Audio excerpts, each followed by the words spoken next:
Hi, I'm Ryan Davis. And I'm Kiernan Schmidt. And this is Out of Office, a travel podcast. The seat taken? Hey, Kiernan. Hello, Ryan. Hola, Ryan. Hey.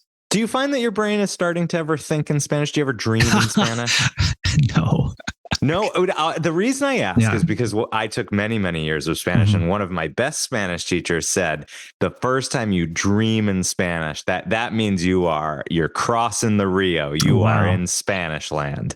Yeah, well, that would be impressive. But if I did dream in Spanish, it would have to be like I'm 3 years old in the dream, because that's very, very broken. I remember once, right in the meat of those in the classroom years, I did have a dream in Spanish, but it's all sort of slowly gone away. But my kids are in Spanish immersion, so I can piece together when they come home and say "mira, mira." Oh, look! Look at you. See, you're coming along. I know. I get no credit. It's just well, I'm giving you this. That was credit. What I just said. We're going to talk about Chile today. Yes. Yeah. I'm sorry. So Ryan, I hear you have an exciting topic for us today, and I believe you recently visited. Is it Chile? Is that right? Yeah, I was in Chile for like 2.5 weeks or something like that. A while. And solo? No. Well, it was solo. No, it was with my friend of the pod, Chase Whiteside, and acquaintance of the pod, and then another friend. So I had some solo time, but I was mostly with people. And today we're particularly diving into, is it Santiago, right? It is a great city of Santiago de Chile. You threw the day in there, so the Spanish is coming along. And now, is that the capital? That is the capital. Okay. Yeah. And then are we going to get some government sites, political sites, historical sites? Oh yeah. We're going to get all that. Sites, museums, restaurants, gay hotspots. You know what I was saying to Chase, we were in together in Santiago and in another place we're going to talk about a different episode, and both we never went out, and I'm like, is this because we're old now? That is shocking. Yeah, like last time we were in El Salvador, we stayed out all night and we missed like the next day's activities because of it, but this didn't happen this time. Is Grindr an international app? I'd have to check. I think it is. Yeah. So the party comes to you if you so desire. It's sort of one of the factors here. Isn't it time for the Judy alert? Yes. I mean, I think there's no better transition from that. I mean, so Judy, for those who don't know, Judy is Ryan's mother, who Ryan is in very infrequent contact with, despite the fact that she's a loving, caring, wonderful person. Yeah. And so you're always worrying her heading off to these countries that are, unfamiliar and potentially dangerous. You got, handcuffed by a cop, for God's sake. And so I always like, as a good son myself, to have the Judy alert, where we can give Judy an update on where you currently are, Ryan, as we record. So you're not in Chile anymore. Where are you? I am in Brooklyn, New York. No, is that right? I didn't know that. Yeah. Oh my God! I'm sitting in my old apartment I used to live in, and now I'm a guest. And I didn't. I knew it was soon that you were coming. Yeah. So okay, and are you coming to Boston? No, not this trip. I got a whole book about it. I know. Called Secret Boston, an unusual guide. I could take you to some of the sites here. I'm working my way through it. No, people are paying $45 a ticket to get a tour from Old Kiernan. We will go on a trip this year. We just have to figure out when and where. Yeah, that's a good point. It won't be Boston. And I assume you're seeing Judy on this trip then. Yeah, so I'm going to Phoenix for a conference, and then I'm going to Maryland for a couple of days, and then I fly to Berlin. So the next 10 days are pretty intense. We are on the cusp of the big European sojourn. And how long is Europe planned for? So it's going to be, I think, like February 3 to the end of April, beginning of May. Good golly. I feel like that time difference is going to be hard for work, but, to each his own. It's going to, I made a joke that right now I like to have my prime meeting time is like middle of the day, but it's going to become like, why can't we meet at 8 a.m.? I think 8 a.m. Eastern is great. Oh, God, your poor staff.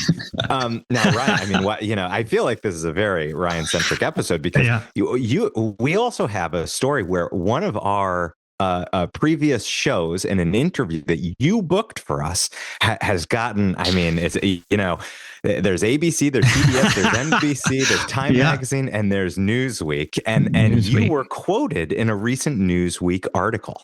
I was. So Sue Kim, the life and trans reporter over there at Newsweek, did an article. I surely well know it. You think you need to explain that? We all know that. Wrote up an article on the interview with Stephanie Wallach about being one of the early female airline pilots, and it's a cool little article. So thank you for that. Stephanie asked me if it was also in the print edition, and I said, Stephanie, I don't think the Newsweek has a print edition.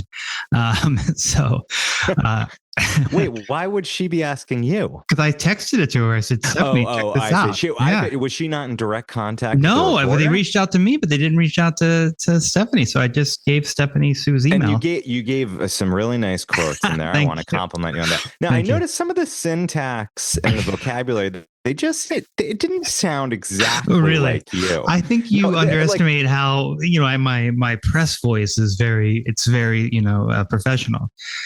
So there was almost something sort of Shakespearean, maybe even a little stilted in the way that you were responding. Might I just fathom a guess that could AI have been involved in these written answers?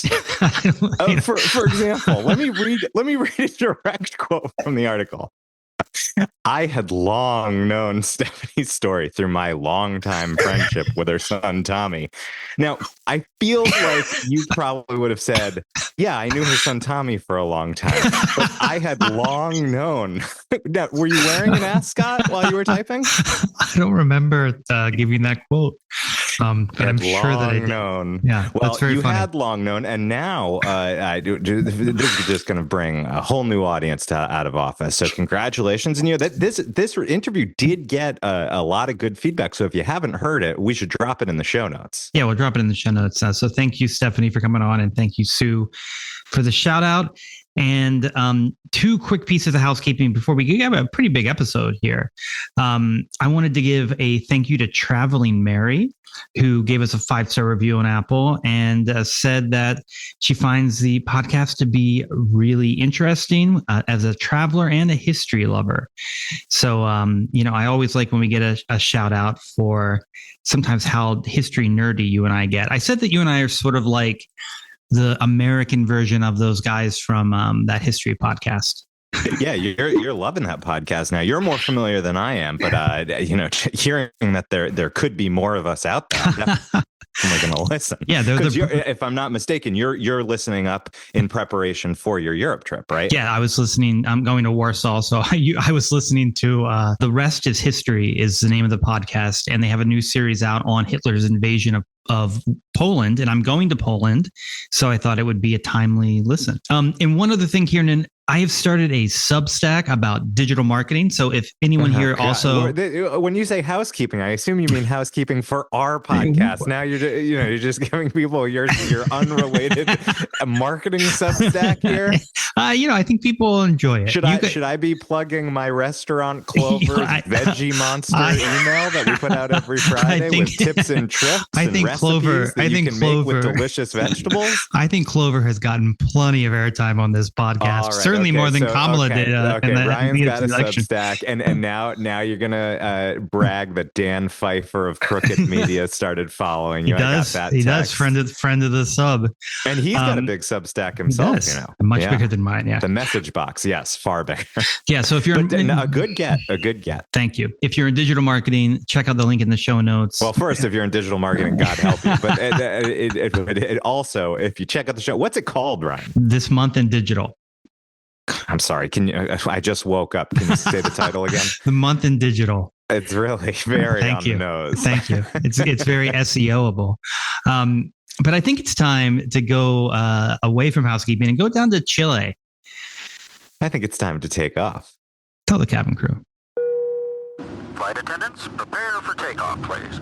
All right. Well, let's start. Give us a little bit of lay of the land of Santiago for those of us that haven't been to Chile. And also, how long were you there? So I was in Santiago for like 2 weeks solid. I was there for a week. I left and I came back for another about a week. And I stayed mostly in this neighborhood, Bella Vista, which is sort of down in the tourist area. We're going to talk about a couple places that are near there today, but Santiago is like a huge city. It's a very different, because I was in Buenos Aires right before that, and obviously last year around this time I was in Buenos Aires, and it's not like Buenos Aires is this like stunner of a city. It's like walking around. It's some city in Italy, right? It's really beautiful. Santiago is a different kind of vibe. It's a huge city. It's the largest and the capital city of Chile. It's in the Central Valley. Like Chile is an incredibly long country, and a lot of people will fly to Santiago for a night or two on their way to go to one of their famous deserts, or go south to through Patagonia and all that good stuff. Mm-hmm. So there's a lot of people who are coming through. It doesn't really have in a way that Mexico City or Buenos Aires, where you feel this sort of like American expat vibe. Like there's digital nomads and stuff. Santiago feels like much more of like a local town, which is cool. So I did spend 2 weeks there, and I want to jump into sort of the main things that I saw. I had a good time in Santiago. It took me a minute to, get into it, to find the vibe of the city. But that's interesting. Yeah. Why is that? Like, how's that vibe different than the places you've been? It just didn't seem as like open and welcoming. Like it's not as walkable of a city as Mexico City or Buenos Aires or even Bogota. And we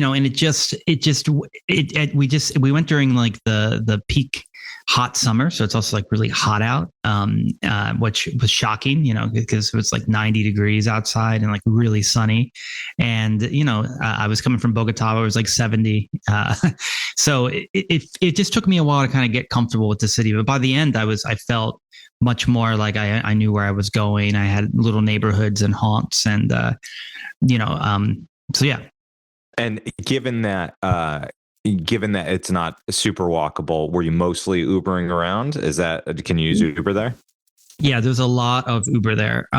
Did a lot of Ubering around. It's just kind of a city, and it's interesting if you like spend a lot of time in doing your planning and reading what people think about a city, and then you form an idea in your mind of that place, and then you go, and it doesn't really match that. So people, they do talk about how Santiago's got like a lot of street crime, a lot of petty crime.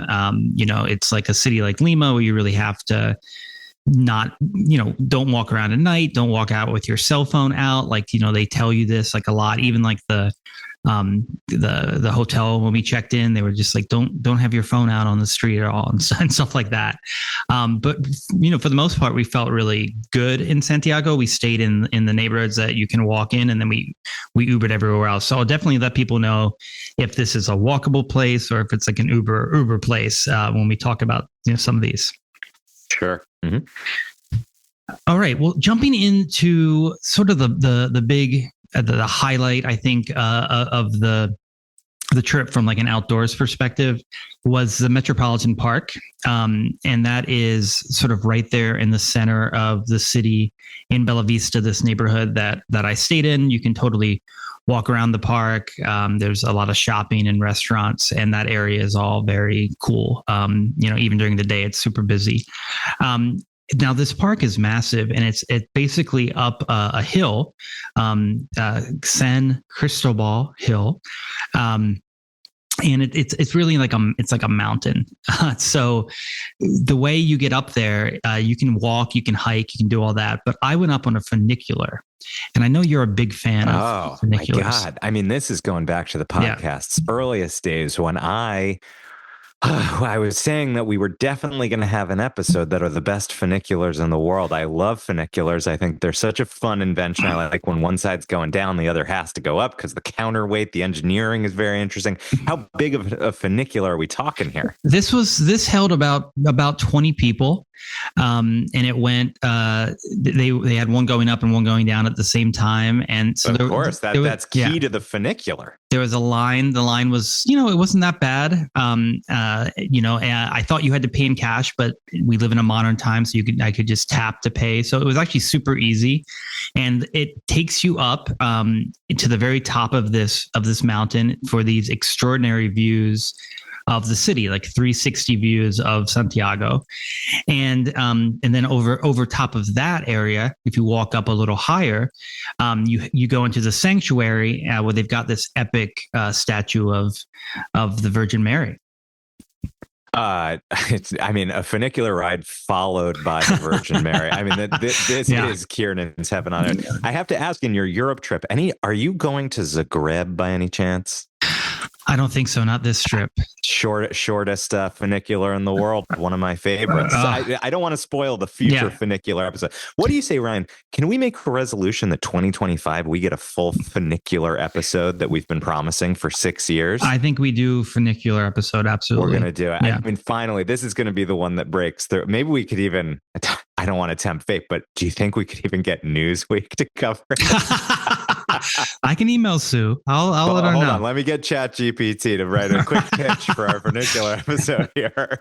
Long have we dreamed of a funicular episode. So on the top of back to the mountain, back to Mary. Sorry, back to the mountain. Yeah. And can you describe the Mary a little bit more? What size are we talking about? We're talking about a really big size. I don't know the actual size. It's a large statue, and she's got her hands out, very welcoming.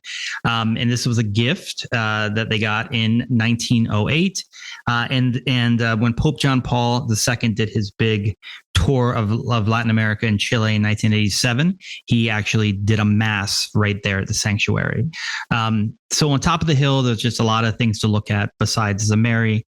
But what's really cool about this park is when you leave, you can actually leave a different way than you came. You can use a cable car as opposed to a funicular. So you can go up and down the funicular, but I went up the funicular and I went down the cable car. And the cable car stretched over the lower half of the park. And you got really high up and you got these really fun views. I mean, I was petrified because I hate heights and I hate cable cars. Yeah. But I was proud of myself for doing it because I knew that it would be good content for the pod, and that if I know you don't like cable cars as much as funiculars, but you don't mind a cable car. No, of course, Of course. I had transportation of all types. But funiculars. What I like, funiculars are just such a quirky. I mean, for those who don't know, we should describe. They're basically a rail car that goes up a steep hillside. And so often they have very creative looking cars. And then as one car comes down, the other goes up so that their weights counteract one another. And Quebec has one of the other more memorable funiculars. And I've been keeping track of funiculars through all my travel life. And I've been begging Ryan every time he goes somewhere that there's a funicular. He always says he's going to ride it. He never actually rides it. So this is a pretty big moment for me. Yeah, well, I was happy to ride it. So I should say it's a super cool park. So folks to go check it out. Lots of little shops and places to eat. You could spend. That's big praise from you when Olmsted wasn't involved. Well, no, but the Olmsted is a part of all these parks because he had already set the scene. That takes us to St. Lucia Hill, which is another park that's, you could definitely walk to here if you wanted, but it would be a really short Uber ride. And this is like an actual hill that you walk up a set of stairs. And it's not like a ton of stairs or anything, but you get up this little hill, and this hill's always been really important to the geography of Santiago, because from the top of this hill, you can see like a lot of the city, especially before the city got really tall. You could imagine that this was like a place that you would come and it would be like, I can see the city. Now, the only way to really see the city is you go up the mountain because it's just the city's so huge and sprawling. But this is a really cute public park that was built in the late 1800s. It used to be sort of a military garrison. There's still like an old castle on the property that they host like events and stuff in. There's some fountains, but it's a lovely little outdoor park. So, I think between the two of those parks, you're getting sort of the iconic Santiago park experience. They have a lot of parks in the city, but these are the two that are most popular, with folks who are visiting. I want to jump into some museums and where these museums are in relation to some other sites, so you can sort of optimize. Because, like I said, the city is really sprawling, so you really need to kind of plan your day in certain kind of chunks of neighborhood of the city. So they have a National Museum of the Fine Arts. It's it was, in theory, it was the first art museum in Latin America in 1880. It's like this beautiful old palace that they've turned into an art museum. The collection is fine. It's cool. It's free, and it won't take you long to kind of walk through. And they had a really cool exhibition of this photographer from the 70s and 80s who protested, took photos of a lot of the protests and things that were happening in Chile at the time. That was a cool temporary exhibit, but it's not like the Met or anything, but it is definitely worth checking out. It's a beautiful building, and it's right outside of this park called the Forestal park, and so you can kind of see that park and this at the same time, and it's also sort of on the way to the Santa Lucia Hill that I was talking about. So you could kind of do all that in one setting. And is that all walkable from one another? Yeah, all that's walkable. Yeah. Okay. Now, what's not walkable is the Chilean Museum of Pre-Columbian Art, but this is a really fantastic museum. It's got a big collection of pre-Columbian art from all around Latin America. So they definitely have a whole floor that's dedicated to Chilean, pre-Columbian Chilean art. But they've also got stuff from Mexico and from Peru and from Ecuador and from different regions of Mexico. It's a really beautiful, serious museum. It's built in this old palace that's from like 1807, but it had this massive renovation where they made it 70% larger in 2014. So it's really like, I've been to a lot of pre-Columbian and pre-Hispanic art museums around Latin America, and this one is definitely top tier. It's a very cool museum. And how would you describe? I don't know what pre-Columbian Chilean art looks like for someone like I've been to Peru. I know the kind of Incan style of art, which you can explore a lot in Peru. Is it similar, or are there some traits that are different? It's similar in some of the cloth work that they did, and some of the bowls and stuff are similar. I don't think it's not the same. Like it is interesting to see, like at the end you go to all the Chilean art, and at that point you've seen like all these masterpieces like from Mexico with the Mayans and the Aztecs, and then from Peru with the Incas, and these are like incredible pieces. So, they had a much smaller indigenous community in Chile, and they were never conquered by the Incas, which they were very proud of. But I'm like, did the Incas go that far south? They were busy. They had a lot. I was wondering. They had a really long road, famously. So, how long did they go? Yeah, no, they didn't make it down that far. But it's a cool museum, and even somebody like me who is, I feel like in the last couple of years I've seen a lot of this type of art. There was stuff in there that I thought was really cool and interesting.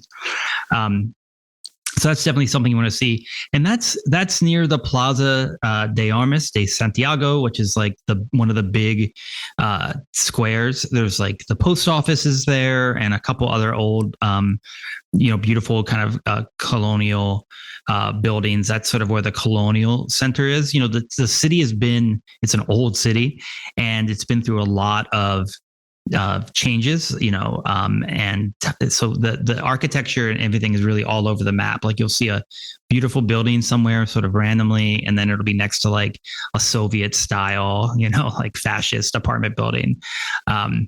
So it does have a kind of an interesting vibe, but you should definitely check out that park when you go to the Chilean Museum. And to get back to your hotel or something, I would take a Uber from there. It's too far to walk. What do you know about Pablo Neruda? I mean, probably not as much as I should. Chilean poet. I think kind of he's in that sort of surrealist camp, right? Yeah, he's, I didn't know that much about him before I started doing some of my Chilean reading. And also, I think the CIA tried to take him down. If I recall that correctly. I mean, that's true of most famous they were involved, South Americans at that time. Yeah, they were involved in more than they should have been in Chile, for sure. Am I right, though? Because he's a communist, right? He was a communist, but we're about to talk about one of his 3 mansions. So he's sure. Okay, so it's just a certain type of communist. Yeah. He's very a communist is a really fancy taste. So what's amazing about him is he becomes incredibly famous really young. So he publishes these 20 love poems when he's 19 years old. And it becomes one of the best-selling Spanish language poetry books of all time. It's immediately he's famous. He's famous in his 20s, which for a poet is unusual.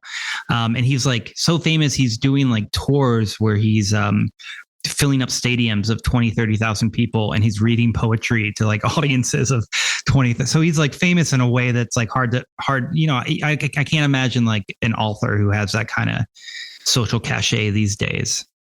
And this is are we talking the 40s? It's the 40s, 50s, 60s. Yeah. Okay.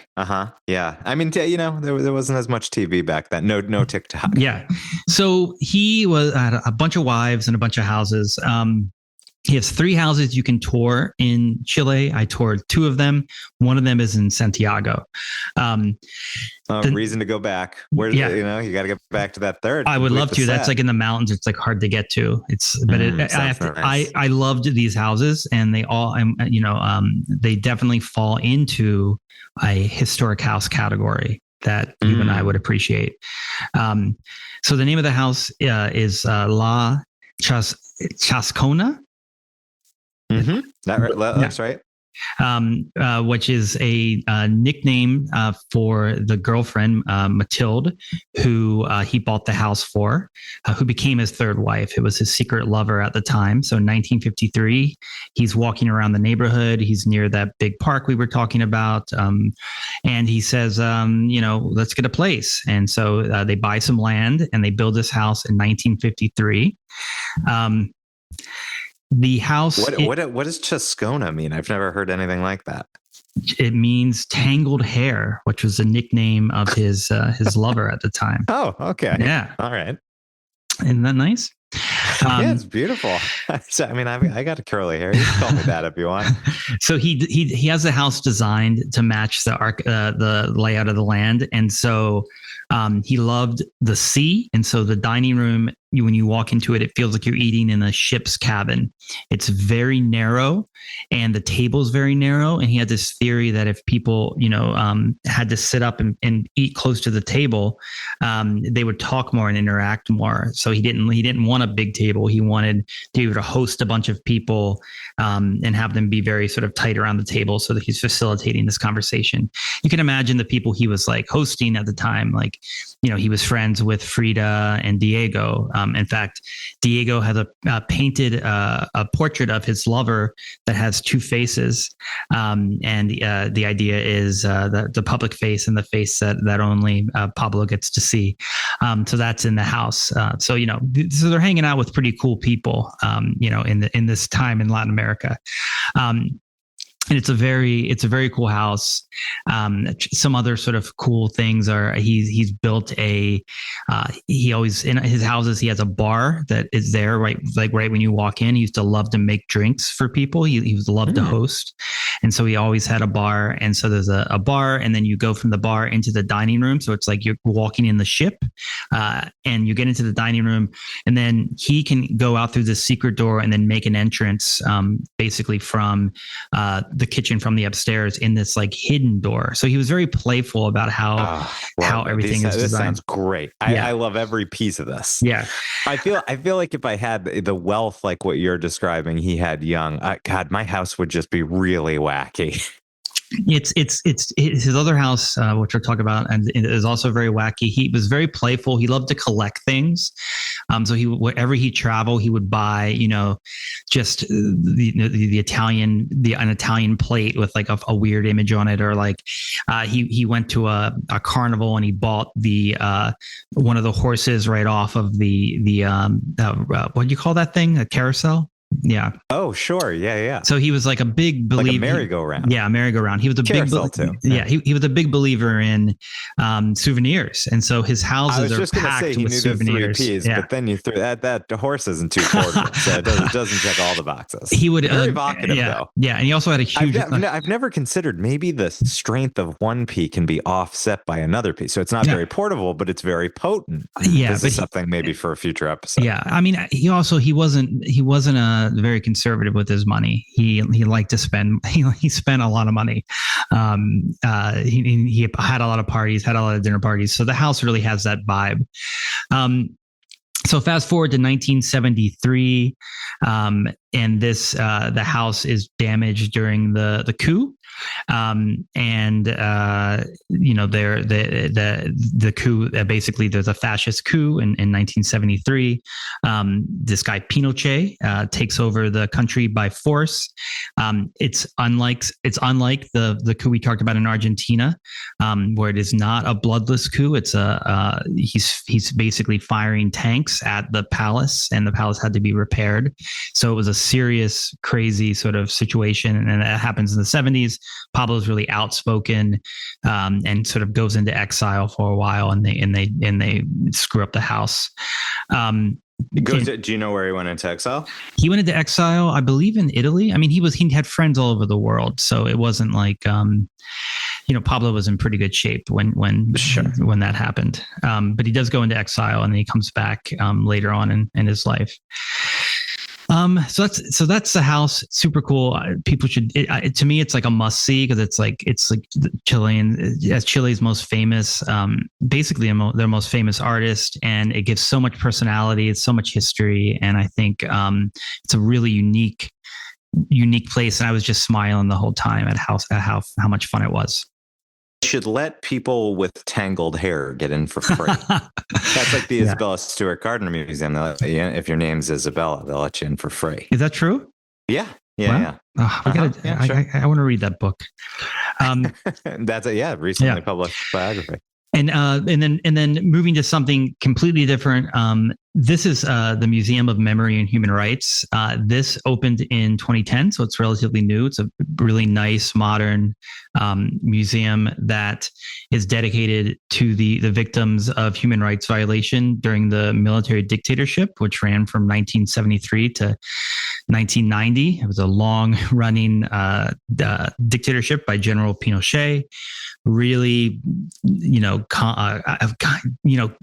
meet old people in the street in Santiago, and they love Pinochet. You meet like a 22-year-old, and they're like only happy to tell you about how much of a nightmare and a monster Pinochet was. Like it's interesting that there are still societies where there's been such a huge historical event like fascist coup and then a democratic return to democracy, and like they ran a campaign, and there's a lot of campaign paraphernalia of showing like how they basically vote against the dictator, yes, no, and so there's like the no is like there's all these posters and stuff, so it's really cool, and obviously the photos and the dedication to the victims, and there were upwards of 30,000 people who were disappeared during the Pinochet regime, which is a ton of people. So that is something to see and to think about. And, that wasn't that long ago. Pinochet steps down from power in 1990, like I was almost born then. That's a funny joke for everybody. I mean, you figure, so when you were saying that about like the old people and the young people, you're talking about like in present day. It's still it's still present in folks' minds. We had a Uber driver, and we talk more about him on another episode, who, is that going to be an R-rated episode? No. He was probably in his 60s or 70s, and he ranted and raved about how safe and prosperous Chile was under Pinochet. This is a deeply conservative man. But then when we met like young people like out at the wine bars or whatever, like they had nothing positive to say about the regime, and they appreciated growing up in like democratic Chile. I mean, all those histories are so intertwined, right? Argentina and Chile and Paraguay and a lot of the places we've been talking about, they were all part of this intelligence operation. It's all crazy stuff here, and you could do a whole podcast. Well, it's pretty cool. It is pretty cool that you're like exploring that history with because each of the different countries have similar like thematics that run through it, but it feels like they experienced it in very different ways. Yeah, but they were all connected, and they had in Santiago.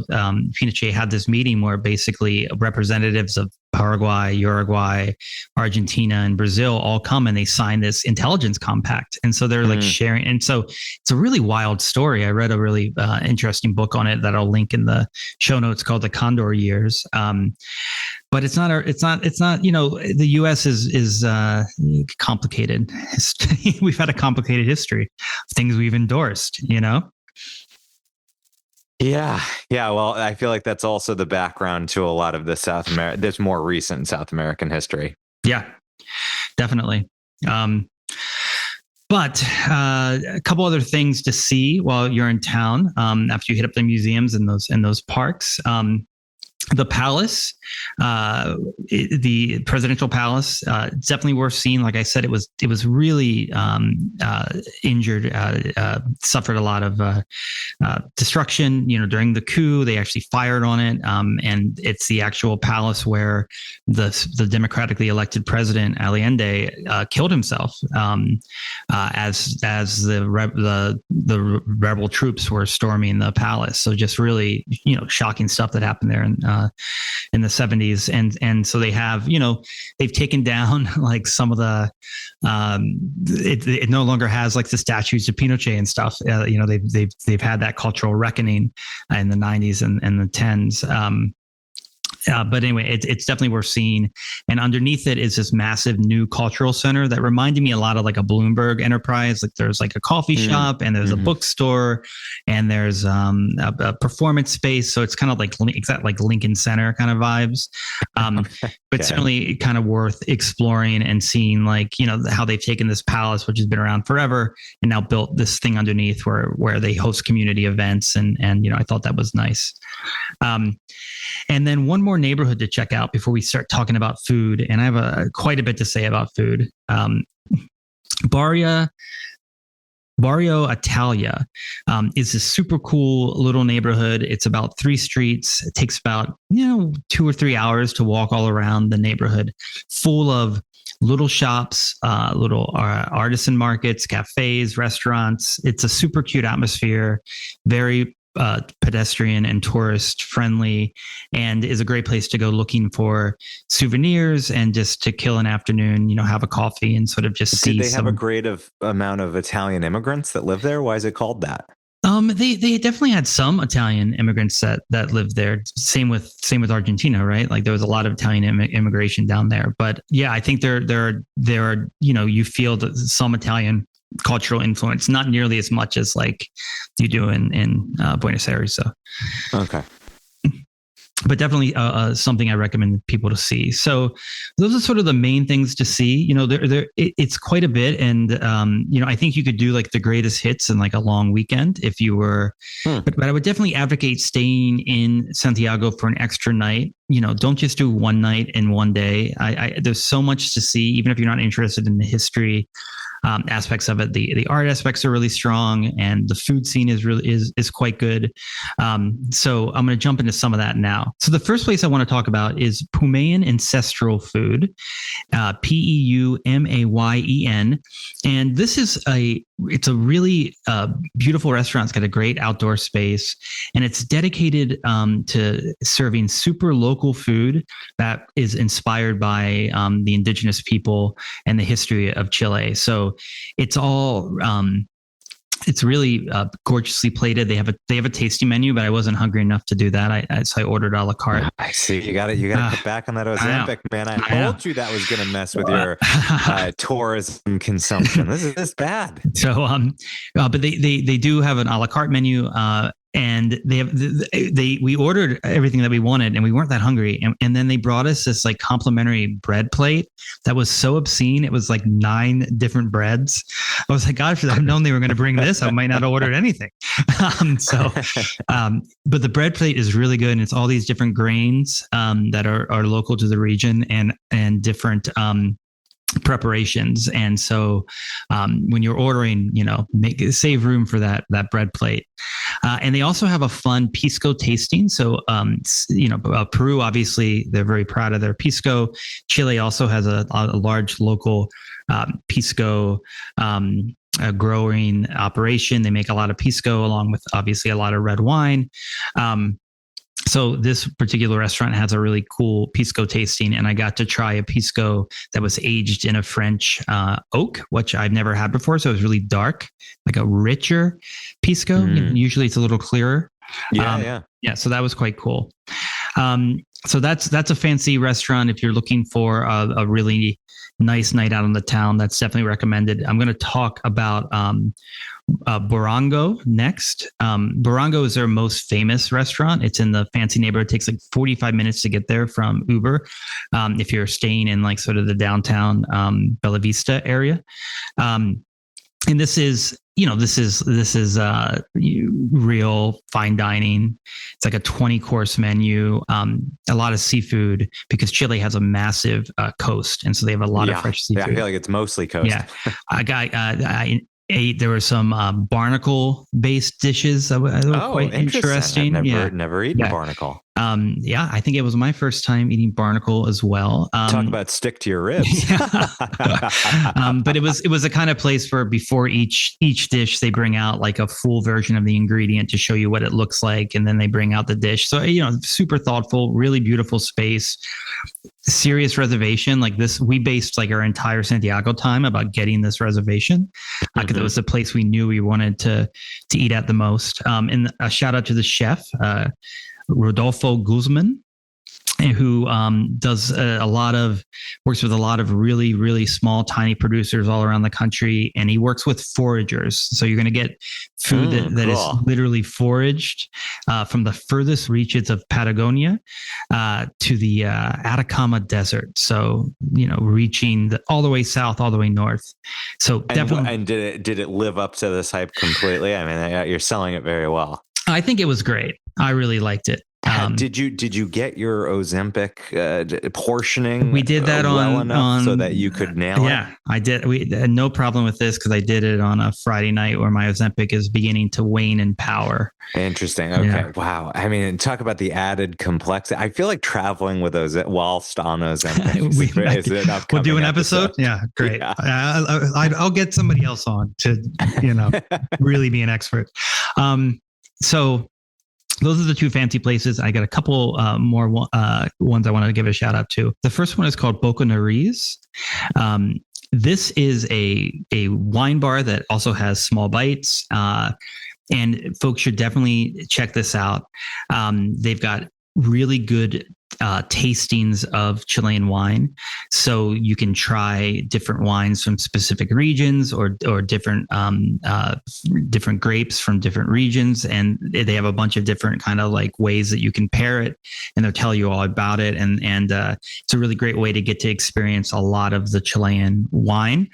Can I just pitch in that I love the name of this, which is a wine bar, which is a mashup of boca and nariz, mouth and nose, which is the 2 ways That's to clever. Experience wine. Isn't that brilliant? That is. We should export this. New York Mouth Nose, the newest natural wine bar. Sounds better from in the Spanish. Creators of Out of Office. It does. It sounds a lot better. So folks should mouth nose sounds like some sort of sick perversion. No, that guy's into mouth nose. No, I didn't put that together, but that totally makes sense. So use your mouth and your nose and try some wine while you're there. And it's right off of this La Staria Pass, which is a little road near there that has a bunch of little art.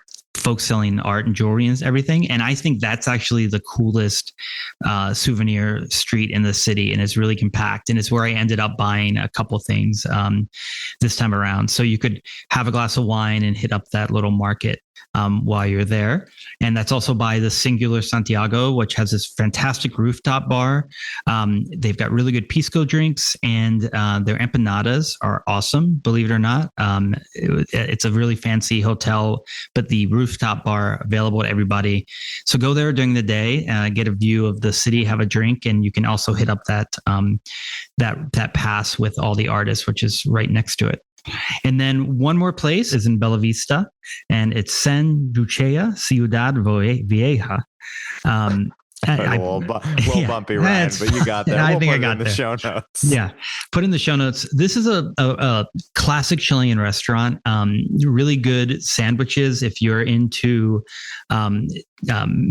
pork or chicken or beef sandwiches. They have a bunch of different kinds of styles of sandwich. I love a sandwich, so I was happy to be here. You can grab a sandwich. You can have a beer. What's really fun about it is it's right in this sort of super walkable part of Bella Vista where it's just like a lot of really cool traffic and people running around. So it's a great place to people watch and just see the vibe of the city. So definitely would recommend that. So between the two fancy places, the wine place, Singular for the rooftop, and this place, you've got a little bit of everything that you get to taste while you're in Santiago. Well, you have sold it beautifully. I have to say, Santiago is not super on my radar. I feel like I've concentrated mostly on the more nature destinations in Chile, and I think especially food wise, it sounds really spectacular. Yeah, it's a city on the move. And with that, Kieran, I think it's time for the last stop. The last stop. Ladies and gentlemen, this is the last stop on this train. Everyone, please leave the train. Well, Ryan, we're here in the last stop. This is the last segment of the show. It's the final segment of the show. That's where the name of the segment comes from, the last stop. And it's my favorite segment. It's your favorite segment. It's popularly known as the people's segment, actually, in sort of Neruda's communist vibe, we share amongst each other, particularly you and I share. We each bring one thing. It could be anything. It could be like much of what you shared today. It could be a particular anecdote or recommendation, could be a piece of gear, could be a memory, could be a dream, could be a longing, could be an article that we've read, but it must check one box. It has to inspire the spirit of wanderlust within us, even during the workaday week. So, Ryan, I'm going to ask you, as I ask you every episode, do you have a last stop this week? I do, Kieran. I actually brought something that made me laugh and is related to the airport. Oh, excellent. Yes. Might be a first. The Onion, America's finest news source. But recently back in print. Really? Well, maybe Newsweek's coming back. Moves. Maybe print is coming back. That's what they're betting on. Yeah. And they're trying to buy InfoWars. I think that's still going on. They can buy us. That would be really beautiful. Reach out, Onion. So the Onion put out a funny sketch video on Kafka International Airport in Prague, which is a fake airport, and basically all these Kafka-esque things that happen there, like the gates being, gate B17 being in the F terminal. It's a very funny, and I think it made you laugh too, Kieran. It was excellent. I mean, I feel like it's one of those things that it's easy to laugh at when you're not sitting in an airport. But I feel like if I was 4 hours delayed and had come upon that on Instagram, I would just break down crying because it feels so real. I had a 13-hour travel day to get to Tampa from Santiago. Oh boy, what happened? It was nothing. It was Santiago to Lima, Lima to Atlanta, Atlanta to Tampa. And everything was on time. Everything was on time. It's beautiful. Did you get any of the good food in the Lima airport? They fed me on the plane, so I just got I got a little snack there. That Ozempic, it's cutting into all your culinary exploration. I think the point of Ozempic is so you don't eat at an airport. That's like, it seems like that's pretty good. The Lima airport has good food. I know it does. It has good food. Well, did you bring a last stop this week, Kieran? I do have a last stop this week. Now, Ryan, I think you know that we're famously dialing back on politics here. We've heard in the reviews they don't like the politics, and you and I have always considered ourselves Romney Democrats, or at least recently, as we've gotten more and more hate. And so I'm going to cover this story and talk about it because I think it's important from a travel perspective, and I'm not going to get into the politics of it. We're recording early in the second Trump term, and one of the executive orders signed on the first days was that Denali Mountain in Alaska is going to be its name is going to revert to Mount McKinley, and that's a change that Obama had made in an executive order. He had designated it Denali instead of Mount McKinley, and the history there is interesting because it was named Mount McKinley in 1917, despite the fact that William McKinley never actually visited the mountain. So it's very strange. And Denali is one of the Native American names. Interestingly, I learned there have been at least 9 different native names for the mountain, but Denali was the one that had been named. But what I found most interesting, and this as a person who has visited Denali National Park and was lucky enough to see Denali, because visitors don't know that you can go the full time and have the whole thing ensconced in cloud quite for your entire trip. In fact, some people have worked in that national park an entire summer and never seen the mountain. So I felt very lucky to see Denali. And what's interesting is that the park itself and the preserve that protects all the mountain and the land around it will continue to be known as Denali National Park. So while this executive order renames the mountain, it does not rename the park, which I thought to be an interesting difference. And I'm very happy to hear that the name Denali is living on. Do you think that every 4 years now we'll just rename everything in the country? So we're going to have just this will be a new thing now. I really hope not. I thought it was interesting that Lisa Murkowski, the Republican of Alaska, was against this change, and I personally am against it as well. But I am happy that the name Denali is continuing to live with those lands, and also that we're not going to be wasting the funds to change the signs every few years. That's probably Doge struck that down. They were like, no, the signs are going to be too much. Yeah. That is very interesting. And, they call the Rio Grande, the Rio Bravo in Mexico. So, is that right? Yeah. So, countries can even to this day. Yeah. Yeah. Wow. A wealth of knowledge here on Out of Office. So, Ryan, next week we've got next episode, I should say. Ryan, next episode, we have a yearly tradition here on the podcast where the New York Times travel section puts out a 52 places that is a recommended list of places you might want to check out in the year ahead. They usually do it around the second week in January. And so someone from the New York Times often comes on and talks to us about the themes that are running through the list, what ended up on the cutting room floor, spotlights of some special places on the list. And I love comparing notes with you, Ryan, on where we've been and where we would dream of going. So this year, we're going to be joined by Stephen Hiltner, who was the actual editor responsible for putting together the list. So should be another good one. And of course, if you want to get prepared, go to New York Times travel section, and that list lives there all year long. It's super fun to browse. And if you're just looking where you might want to venture, it's a good first resource. I'm Ryan Davis. And I'm Kieran Schmidt. This is Out of Office, a travel podcast. This seat taken. Now, Ryan, if you had the ability to rename some national landmark to be, Mount Ryan or Ryan Canyon, what would you choose? Oh, gosh, that's a great question. Something, it's like a mountain. I think mountains are cool, right? I'd probably you climb mountains. You don't climb that many other things.